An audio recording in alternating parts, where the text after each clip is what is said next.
kasalanan ay imong kahimo ngadto sa Ginoo, hukman ka pinasibok sa imong mga kasalanan. Aduna diay hukom, mao kini ang paghukom sa maabot nga mga panahon, mga higala sa imong mga gihimo diri sa kalibutan.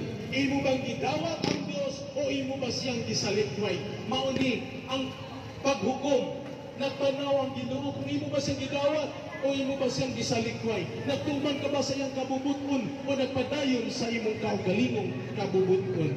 Mao kini ang tinuod mga igsuon, mga higala. Kitang tanan nakasala ug nakabsan kita sa himaya sa Dios. Ang maong himaya sa Dios, gusto niya nga mabalik sa tao. Pinaagi sa iyang bugtong anak. Nagingon ang pulong sa Ginoo, mga higala.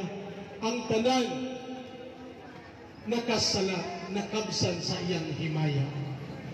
Unsa may sulbad sa sala, mga igsuon? Dunay sulbad ang sala.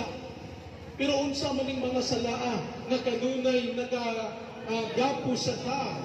Ikaw sa imong kinabuhi, nakasulay ka bang pamakak? Kung ikaw nakasulay og pamakak, nakasala ka. Kaya naman, kinsa man ang amahan sa tanang bakat, nagsulti ang pulong sa Dios na ang amahan sa tanang bakat, mao ang yawa. Ang amahan sa tanang bakat, mao ang yawa.